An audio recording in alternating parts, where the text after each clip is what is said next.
പുതിയൊരു വീഡിയോയിലേക്ക് എല്ലാവർക്കും ഹാർദവമായി സ്വാഗതം. ഇന്ന് ദുൽഖറിൻ്റെ പുതിയ ചിത്രമായിരുന്നു കാന്ത എന്ന ചിത്രത്തിൻ്റെ റിവ്യൂ ഞാൻ ഇട്ടിട്ടുണ്ടായിരുന്നു.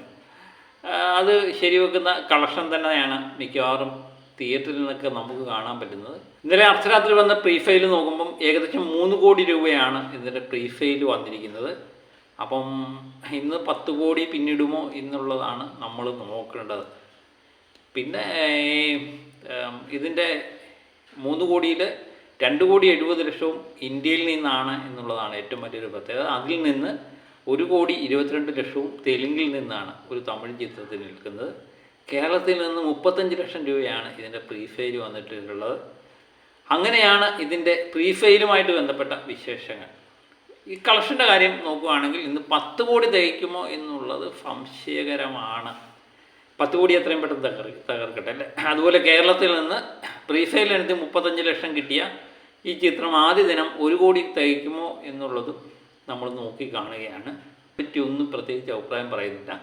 കേരളത്തിൽ നിന്ന് 1 കോടി കിട്ടിക്കഴിഞ്ഞാൽ വളരെയധികം മികച്ച ഒരു ഓപ്പണിംഗ് എന്ന് ഞാൻ പറയും. കാരണം ഞാൻ ചിത്രം കണ്ടതുകൊണ്ട്.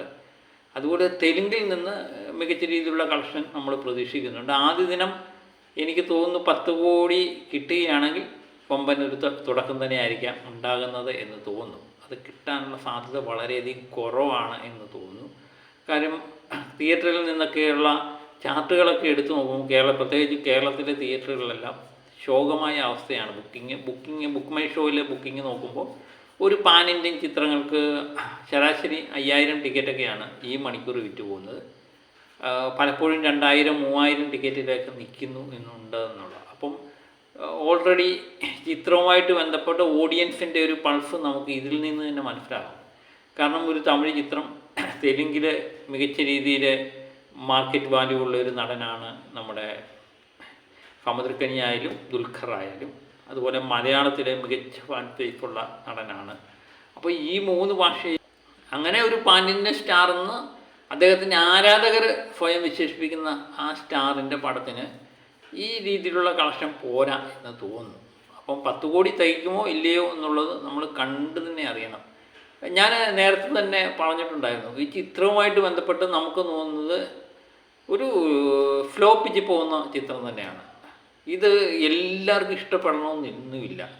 ദുൽഖറിൻ്റെ വേറെ ലെവൽ പടമൊക്കെ കാണാൻ പോയി കഴിഞ്ഞാൽ തിയേറ്ററിൽ ഇരുന്ന് ഉറങ്ങാനേ പറ്റത്തുള്ളൂ എന്ന് തന്നെയാണ്. അതുപോലെ ഇതിൻ്റെ ഏറ്റവും വലിയൊരു പോരായ്മയായിട്ട് എനിക്ക് തോന്നിയത് 2.25 മണിക്കൂർ വല്ലാതെ വലിച്ചു നീട്ടി കളഞ്ഞു എന്നുള്ളതാണ്. അതുപോലെ ആദ്യ പകുതി ഫ്ലോപ്പിച്ച് പോകുന്ന ഈ ചിത്രം ഒരു പ്രത്യേക ബോണ്ട് പറയാൻ ശ്രമിച്ചിട്ടുണ്ട്. അതുതന്നെയല്ല, ഈ 1950 കാലഘട്ടവും പുതിയ കാലഘട്ടവും ഒക്കെ സമന്വയിച്ച് വളരെ രസകരമായിട്ട് മേക്കിങ്ങിലൂടെ പറഞ്ഞു പോകാൻ ശ്രമിച്ചിരിക്കുന്ന ഈ കഥ ഞാൻ പ്രത്യേകം പറയുന്നു. എല്ലാ നടന്മാരും അതിൽ അഭിനയിച്ചുള്ള നടന്മാരെല്ലാം മികച്ച രീതിയിലുള്ള അഭിനയമാണ് കാഴ്ചവെച്ചിരിക്കുന്നത്. ദുൽഖർ മാത്രമല്ല, എല്ലാ നടന്മാരും സമുദ്രക്കനിയായാലും പുതിയ നായികയായാലും എല്ലാം രസകരമായിട്ട് അഭിനയിച്ചിട്ടുണ്ട്. അതാണ് ഇതിൻ്റെ ഏറ്റവും എടുത്തു പറയേണ്ട ഒരു സംഗതി. അപ്പോൾ 2ാം പകുതിയിലേക്ക് പോയത് വേറൊരു പാട്ടിനായി. കാരണം ആദ്യ പകുതി നമ്മൾ കണ്ടുകൊണ്ടിരിക്കുന്ന സിനിമ അല്ലെന്ന് തോന്നിപ്പോകുന്ന രീതിയിലേക്ക്. അതുപോലെ അന്വേഷണം എന്നൊക്കെ പറയുന്നത് നമ്മുടെ റാണ, എനിക്ക് അദ്ദേഹത്തെ ഭയങ്കര ഇഷ്ടപ്പെട്ടു കേട്ടോ.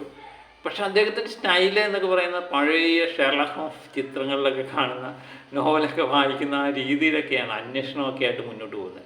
വളരെ ഇതായി, പക്ഷെ വളരെയധികം ബോറടിപ്പിക്കുന്നു. ഞാൻ പറഞ്ഞാൽ ഒരു ആദ്യ പകുതിയൊക്കെ തീരാൻ നമ്മൾ വല്ലാതെ തീർന്നോ എന്ന് നോക്കേണ്ട അവസ്ഥ ഒരു ചിത്രത്തെ സംബന്ധിച്ചുണ്ടെങ്കിൽ അത് നമ്മളെ വളരെയധികം ബോറടിപ്പിക്കുന്നുണ്ട് എന്ന് തന്നെയാണ് നമുക്ക് മനസ്സിലാവുന്നത്. അത് എല്ലാവർക്കും ഉണ്ടാവണമെന്നില്ല എന്ന് തോന്നുന്നു. സാധാരണ ഈ ഫ്ലോപ്പിച്ച് പടങ്ങളൊക്കെ ഇഷ്ടമാണ്.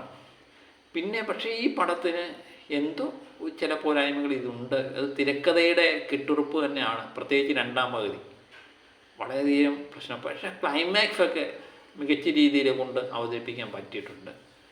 അതൊക്കെയാണ് ഈ ചിത്രത്തിൻ്റെ ഒരു പ്രത്യേകത. അതുകൊണ്ട് തന്നെയാണ് ഈ ചിത്രം വളരെയധികം, പ്രത്യേകിച്ച് കേരളത്തിലെ തിയേറ്റർ വളരെ ശോകമായ അവസ്ഥയാണ്. അപ്പം ബുക്കിങ്ങും ഒക്കെ നോക്കുമ്പോൾ നമുക്ക് മനസ്സിലാവും. അപ്പോൾ കേരളത്തിൽ നിന്ന് 1 കോടി തികയ്ക്കുമോ, അതുപോലെ വേൾഡ് വൈഡ് ഇത് 10 കോടി തികയ്ക്കുമോ എന്നൊക്കെയുള്ളതാണ് നമ്മൾ നോക്കി കാണേണ്ടത്. അപ്പം മറ്റൊരു വീഡിയോയുമായിട്ട് വീണ്ടും ഞാൻ എത്താം. Okay, by.